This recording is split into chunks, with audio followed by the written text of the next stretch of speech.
My name is Maya Johnson. I am 22 years old, and last month I sued my own parents because my mother spent my inheritance on my sister's dream wedding. That money was not a casual gift.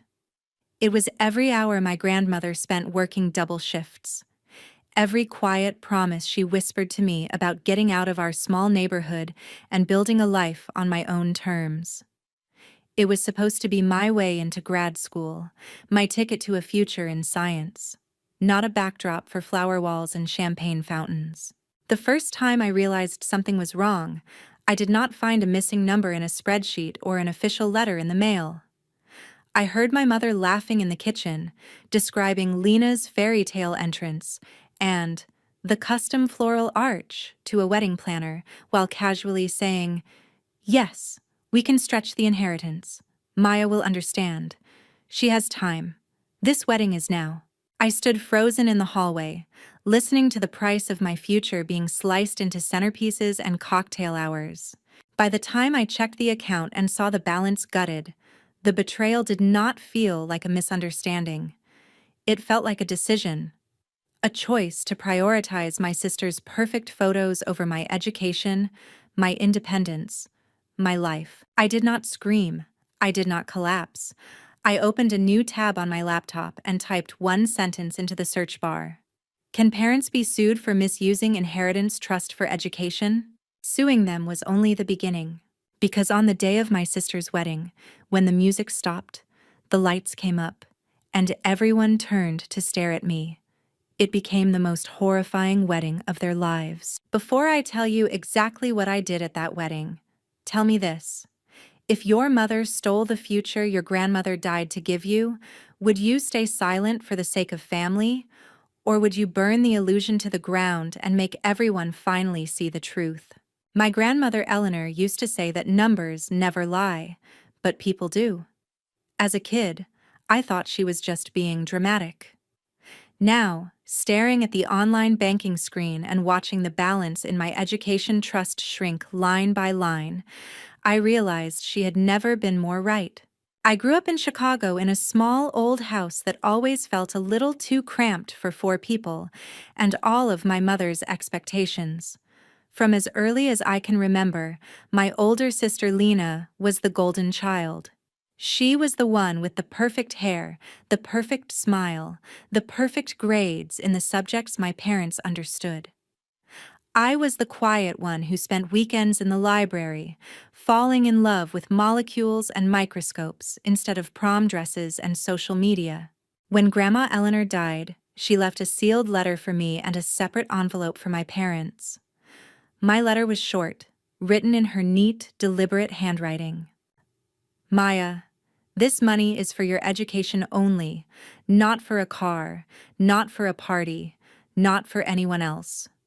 Promise me you will protect it, even if that means protecting it from your own family. At 18, I had smiled through my tears and promised.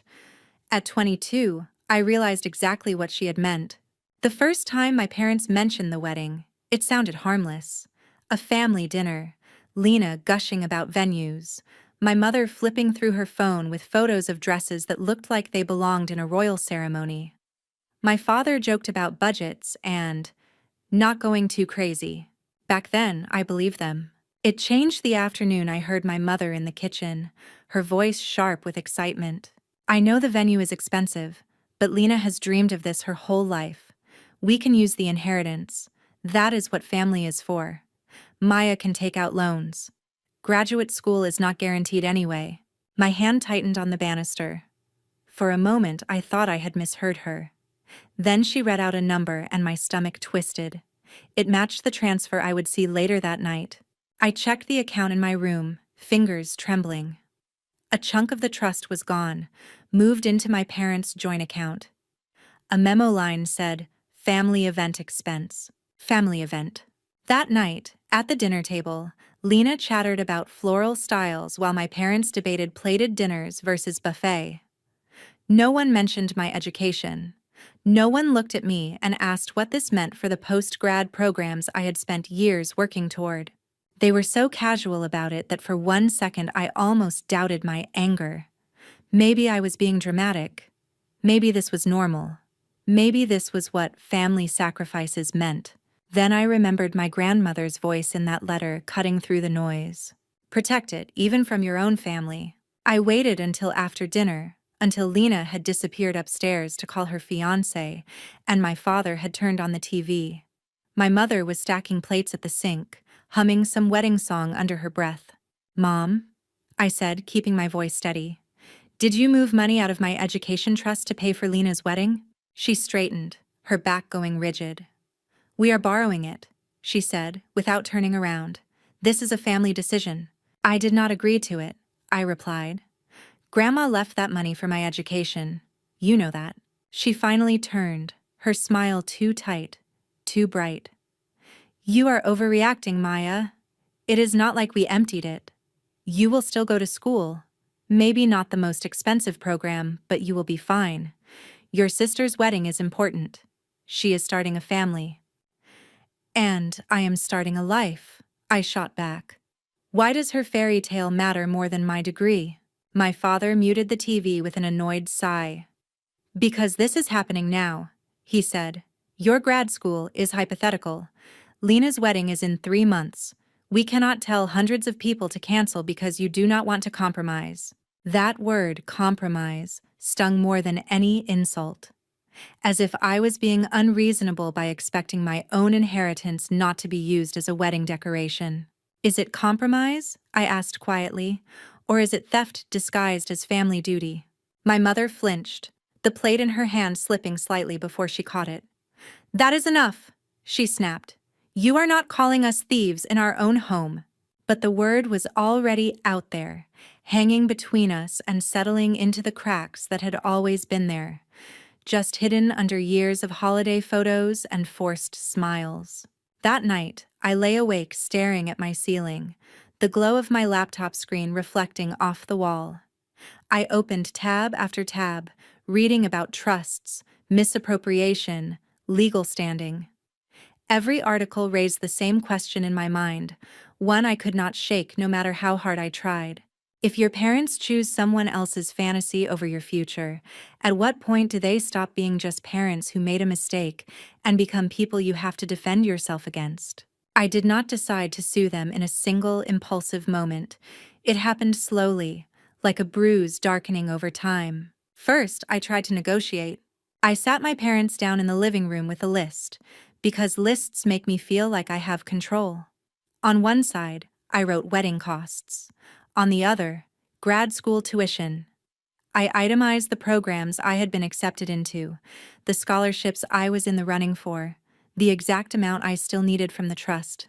"We can scale the wedding back," I suggested, pushing the paper toward them. "Smaller venue, fewer guests. Maybe postpone a year so you can save. You can pay back what you already spent on the trust over time. We can make this work without destroying what Grandma left me." My father glanced at the paper as if it were a childish drawing. "The deposits are already paid," he said. "Your grandmother wanted you to be happy, Maya. She would not want you tearing this family apart over money." That was the first time I heard that line. They would repeat it later to friends, to relatives, to anyone who would listen. "Maya is tearing the family apart over money." "I am not tearing anything apart," I replied, heat rising in my chest.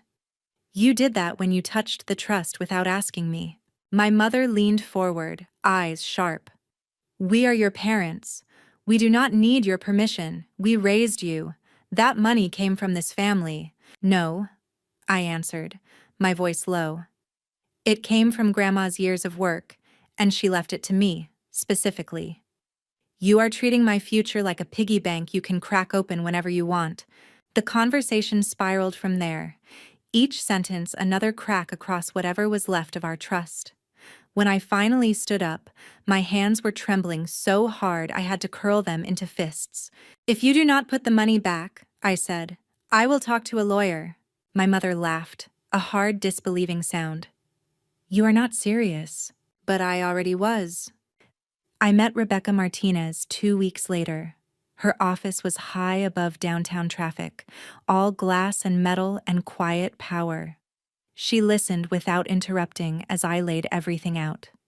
Grandma's letter, the trust, the transfers, the conversations. When I finished, she tapped her pen against her notebook. "Do you want the short version or the detailed one?" she asked. "Give me both," I said. "Short version. Yes, you very likely have a case. Detailed version. If the trust documents state the funds are for your education only and your parents use them to fund a wedding, that is misappropriation. You can sue them civilly to reclaim the money, but you need to understand what this means emotionally." "I know," I said, though I was not sure I did. "They will hate me." "They might," she agreed. "At least for a while. They might call you ungrateful. They might weaponize the word family. People always do, when they are caught." I stared at the copy of the trust she slid across the desk. Grandma's signature stared back at me, steady even in death. "Can you win?" I asked. "I do not promise wins," Rebecca replied. "I promise to fight as hard as the facts allow. And your facts," she added, "are strong." That night, Timmy met me outside the library with 2 coffees and the kind of hug that makes you realize how tightly you have been holding everything inside. "So," he said, "did you actually hire a lawyer?" "Yeah," I answered. My mouth was dry. "I am filing a lawsuit against my parents." He whistled under his breath. "You know this is going to blow up everything, right?" "I know." I stared across the campus quad, watching groups of students laugh and push each other playfully. Their biggest problem today was a midterm or a bad date. Mine was whether I could still call the people who raised me my parents after this. "Then I am going to ask you something," Timmy said. "Not as your friend, but as someone who has watched you kill yourself to honor your grandmother's dream. If you do nothing and let them keep that money, will you still recognize yourself in 5 years?" The answer formed before I could stop it. "No," I said. "I will just be the girl who let them erase me." "Then maybe this lawsuit is not about money at all," he said quietly. "Maybe it is about making sure you do not disappear inside a story where you are always the one sacrificed." That sentence stayed with me through every document I signed, every email Rebecca sent, every icy look my parents gave me after they were served. When the papers officially arrived at the house, my mother barged into my room without knocking, her face flushed. "You actually sued us," she hissed.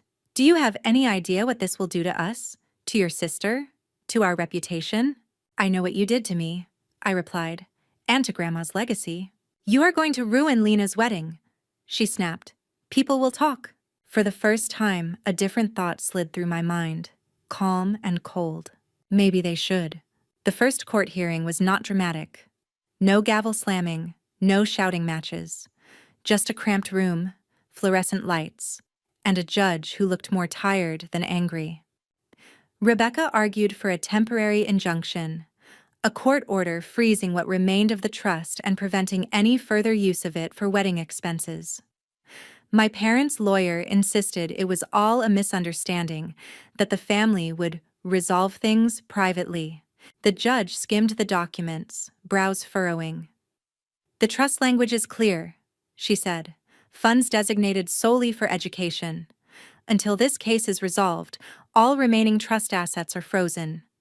Any further spending from those funds will be considered contempt of court." My mother's jaw tightened. My father stared straight ahead, expression blank. Walking out of the courthouse, I should have felt victorious. Instead, dread pooled in my stomach. Because the wedding was still happening. The deposits had already been paid.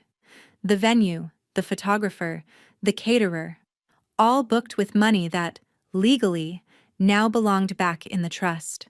A week later, I heard Lena in the hallway on the phone, half whispering, half panicking. "Mom, the planner says the final payments are due. What do you mean the account is frozen? What does that even mean?" I sat in my room, pretending not to hear.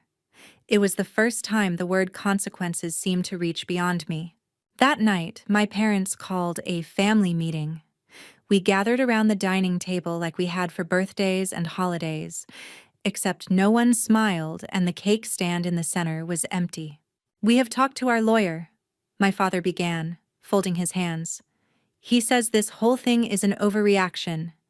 If you withdraw the lawsuit, we can fix this. The vendors will be paid. The wedding will go on.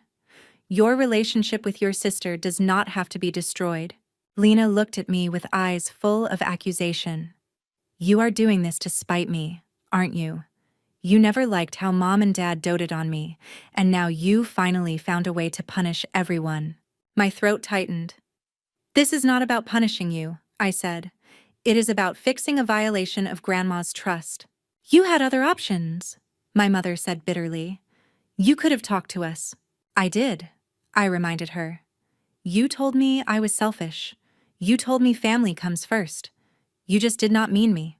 For a moment, no one spoke. "Think about the wedding," Lena pleaded. "About all the people coming, about Daniel's parents. Do you want them to see this mess? To see you like this?" The old Maya would have flinched, would have apologized just for making everyone uncomfortable. The new Maya sat up straighter. "If they see anything," I said slowly, "it will be the truth. That my future was turned into a party budget without my consent." After that night, something hardened in my parents' eyes. They stopped trying to convince me and started trying to isolate me. Conversations would fall silent when I walked into the room. Relatives sent texts telling me to just let it go and not humiliate the family. I kept going to court. In one of our meetings, Rebecca leaned back and studied me. "You know," she said, "even if we win, your parents might not have enough liquid cash to restore the trust immediately. The judge could order them to sell assets, house, cars, savings." "You are telling me my lawsuit could literally cost them their home," I said. "Possibly," she replied. "Does that change what you want to do?"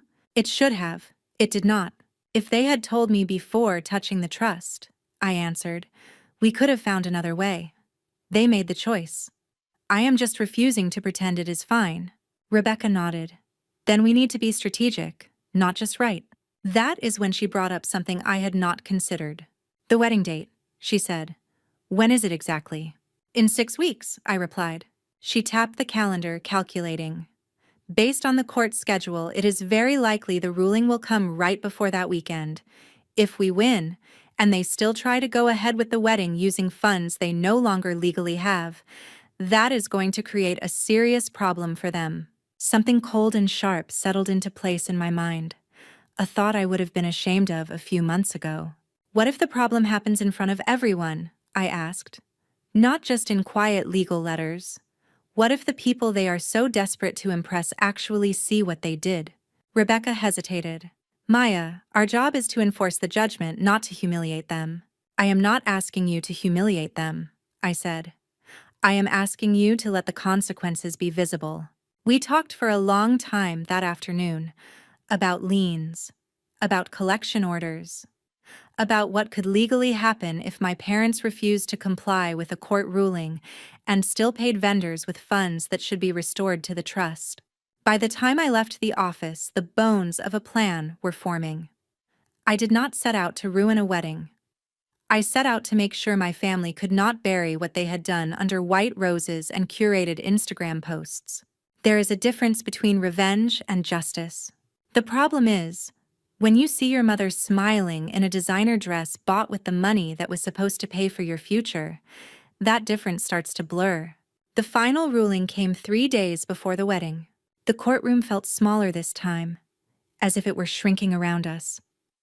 The judge read through the findings, voice firm and unhurried, while my parents sat in stiff silence. "The court finds," she said, "that the funds in question were designated exclusively for the educational advancement of Ms. Maya Johnson. The defendants, Karen and Michael Johnson, knowingly used substantial portions of those funds to finance the wedding of their other daughter, Lena Johnson, in violation of the trust's terms." My mother's face went pale. My father stared at a fixed point on the floor. "Accordingly," the judge continued, "the court orders that all misused funds, plus interest, be restored to the trust within 90 days. If necessary, this may include the sale of assets such as property or investments. Furthermore, any additional payments made from the trust toward the wedding, despite the earlier injunction, must be returned." Failure to comply will result in enforcement measures, including the placement of liens on property. The words should have felt like victory. Instead, they felt like a countdown. Outside the courtroom, Rebecca turned to me. "You won," she said. "This is as strong a ruling as we could have hoped for." "I know," I answered, "but they are still going to try to pull off that wedding." She did not deny it. "So, what happens?" I asked quietly. "If some of those vendors have not been paid in full yet?" "Then they are unsecured creditors," she said. "And if your parents cannot pay them because they have to restore the trust first, those vendors will have to decide whether to walk away or demand payment in other ways." We both knew what that meant. 2 days later, Lena sent me a message. "You are still coming to the wedding, right?" I stared at the screen. After everything, she still expected me to show up and smile for photos. I typed and deleted 3 different answers before settling on one. "I will be there." Because by now, not showing up would have been kinder than what I was planning. On the day of the wedding, the venue looked like a magazine spread. White roses, crystal chandeliers, champagne flutes lined up in neat rows. Guests drifted in wearing polished smiles and expensive perfume, oblivious to the legal storm swirling just beneath the surface. I wore a simple black dress and a necklace that had belonged to Grandma Eleanor. It felt like armor against the glittering excess around me. My parents avoided my eyes. My mother floated from guest to guest, laughing a little too loudly. My father focused on logistics, checking his watch, talking to the coordinator. Lena looked like she had been poured into her gown, every detail perfect. Perfect, except for the tension in her jaw whenever she glanced my way. The ceremony started late.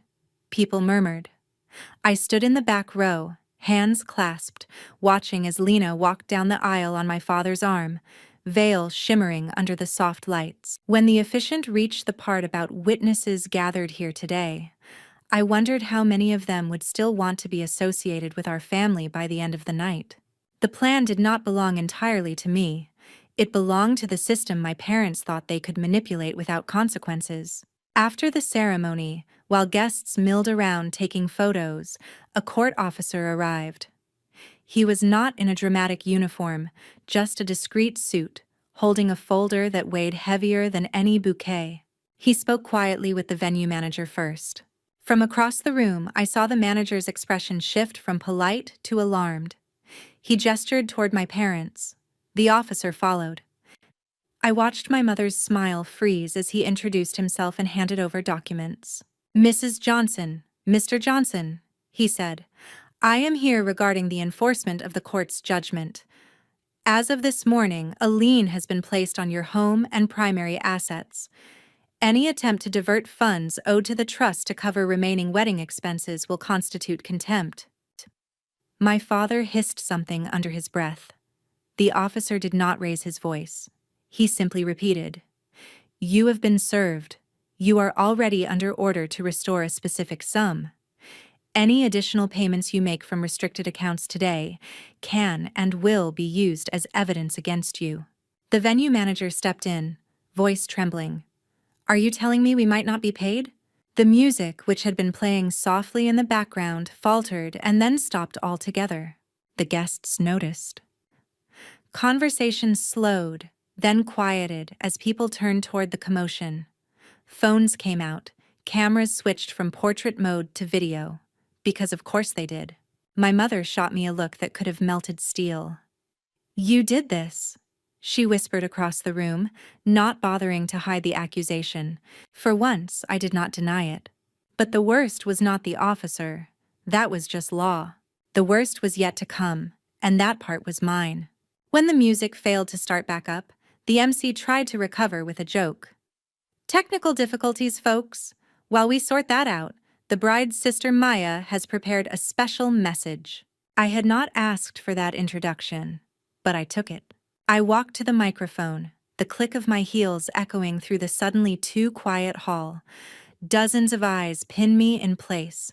My parents, Lena, her fiancé Danielle, his wealthy, meticulously dressed parents, extended family members who had told me for weeks that I was being dramatic. I adjusted the microphone. "Thank you," I said. My voice sounded calmer than I felt. "Yes, I am Maya. I am the sister who sued her parents 3 days before this wedding." A ripple of shock moved through the crowd. I heard someone gasp. Someone else whispered, "Wait, that was real?" I was not going to say anything today, I continued. I thought I could sit quietly in a pretty dress and pretend this was just another happy family event. But then I watched my sister walk down the aisle in a gown paid for with money that was never meant for her. I pulled a folded piece of paper from my clutch. It was a copy of Grandma Eleanor's letter. I had highlighted one line. "This is the letter my grandmother wrote to me," I said. "She worked until her hands shook to save for my education. She wrote, 'Maya, this money is for your education only, not for a party, not for anyone else.'" I let the silence stretch, forcing every person in that room to sit with those words. "Our parents decided," I went on, "that her wishes did not matter, that my future did not matter. They used the trust to fund this dream wedding. When I objected, I was called selfish, dramatic, ungrateful. So I did the only thing left that I could do. I took them to court. I raised my eyes to meet Daniel's. His face had gone pale. 3 days ago, a judge ruled that the money was misused," I said. "My parents have been ordered to return every stolen dollar plus interest. Today, a court officer arrived to enforce that order. If you are wondering why the music stopped, that is why. Because while the flowers and the champagne look pretty, they are sitting on top of a debt my parents now legally owe to me." Someone in the back muttered, "Oh my God." I turned to the guests, my chest tight but my tone steady. "You were invited here to celebrate love and commitment, but I think you deserve to know the cost, not the price tag on the decor, the cost of telling one daughter she is disposable so another can have her perfect day." I did not cry. I refused to give them the relief of thinking this was just emotion. I ended with a question, not to my parents, but to the room itself. If your mother took the future your grandmother sacrificed everything for and turned it into centerpieces and photo ops, would you still call what you are watching a fairy tale? Or would you finally call it what it is?" Lena stood there, bouquet trembling in her hands. For a moment she looked like she might scream at me. Instead she turned slowly to Daniel. "Did you know?" she asked him, voice frayed. "Did you know they used Maya's inheritance for this?" Daniel's parents stiffened. "Is this true?" his mother demanded, glaring at my parents. My father stammered something about miscommunication, about fixing it, about how it is already handled. It was not handled. Guests began to whisper and drift away from the dance floor. A few pulled out their checkbooks, trying to pay the bar tab themselves rather than risk being associated with a scandal. By the time I stepped away from the microphone, the room had split. Some people stared at me with a mix of horror and reluctant respect. Others looked at me as if I had killed something sacred. In a way, maybe I had. Not the wedding itself. That was already built on a lie. I had killed the illusion. The wedding did not end with a dramatic storm out or a runaway bride. It ended with something quieter and, in some ways, worse. Vendors pulled my parents aside, asking about payment. The venue manager demanded assurances in writing. Daniel's parents insisted on a private conversation in a side room that lasted far too long. When they came back, Daniel's mother would not meet my eyes. Daniel himself looked like he had aged 10 years in an hour. The reception limped on in a strange, fractured way. A few cousins tried to dance. The DJ, paid in advance, played on, but the joy had drained out of the room. Guests left early, citing babysitters and early mornings. The bouquet toss never happened. The cake cutting felt mechanical. At the end of the night, I watched Lena sitting alone at a table, her makeup smeared, her perfect dress wrinkled. She did not come near me. I did not approach her. There are some conversations that cannot happen while the room still smells like roses and spilled champagne. 2 weeks later, I found out through mutual friends that Daniel had called off their honeymoon and postponed moving in together. Officially, they were taking time to process. Unofficially, his parents were furious that their son's first married night had featured a court officer, a lien, and a very public airing of financial betrayal. The legal consequences unfolded more slowly but hit harder. My parents were forced to list our family home for sale. It was the only way they could restore the trust within the 90-day deadline. They downsized to a much smaller condo on the edge of the city. My mother's friends, the ones she used to brag to about Lena's wedding details, gradually stopped inviting her to brunch. She claimed it was because they were busy. I knew better. People love a fairy tale. They love a scandal even more. What they do not love is being reminded that underneath the curated pictures, there might be victims. One evening, after the house had been stripped of most of our furniture, my father cornered me in what used to be the dining room. His voice was low, almost hoarse. "Are you happy now?" he asked. "You got your precious money back. The house is gone. Your sister's marriage is hanging by a thread. Your mother cannot show her face anywhere. Was it worth it?" The question landed like a blow. Not because I did not expect it, but because a part of me had been asking the same thing. I thought of late nights in the library, of the emails from grad programs, of the years I had spent believing that if I just worked hard enough, my family would be proud of me. I thought of Grandma Eleanor, hands rough from cleaning jobs, slipping an envelope under my pillow with $50 and a note that said, "For books. No one else gets a say." "I do not know if worth it is the right phrase," I replied finally. "Nothing about this feels good. But I know it would have felt worse to pretend nothing happened. To smile in the background of all those wedding photos knowing my future was the price of their happiness." His shoulders sagged. "We were trying to help your sister," he muttered. "We thought she deserved something beautiful." "And I did not?" I asked. "Did you ever even imagine a beautiful life for me that did not involve sacrificing it to keep the peace?" He did not answer. That night, lying in my half-packed room, I stared at the ceiling and let the guilt crawl over my skin. The lawsuit, the wedding, the house, my parents' social circles. All collateral damage from a decision I had made and refused to back down from. Was it justice, or had my revenge gone too far? The question gnawed at me, not as something for a courtroom, but as something only I could weigh. When you finally stand up for yourself after years of being overlooked, how do you know where self-respect ends and cruelty begins? The house sold. The trust was restored. The court considered the matter closed. Life, annoyingly, went on. I moved into a small apartment near campus, paid for partly with the newly returned trust and partly with my research assistant's stipend. It was not glamorous, but it was mine. I bought my own plates, my own cheap couch, my own secondhand desk. Every item felt like a small, stubborn declaration. I exist outside of what my family decides for me. My parents moved into their condo. For months, we barely spoke. When we did, the conversations were stiff and short, like two strangers trying to make small talk in an elevator. Lena did not invite me to the second ceremony she and Daniel held quietly at City Hall after they worked through the fallout. I saw the photos online. A simple white dress, no elaborate venue, no walls of flowers. Just the two of them, a courthouse, and a caption about choosing what really matters. My mother liked every photo.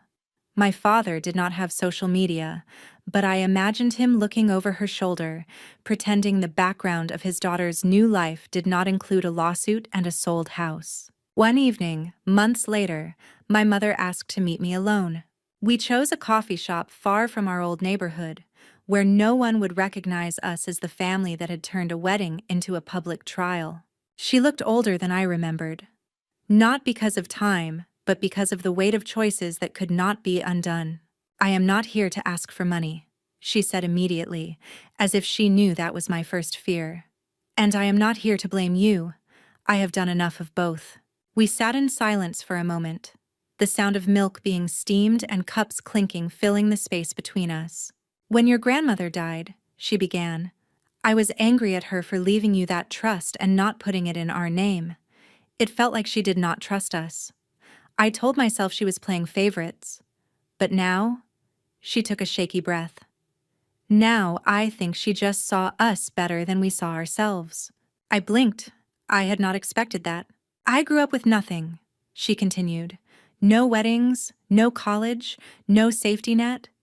When Lena got engaged, it felt like a chance to give her the kind of celebration I never had. I convinced myself that was love, that sacrificing a little of your future for her big day was something you would forgive eventually. I did not let myself think about what I was really sacrificing. Me, I said quietly.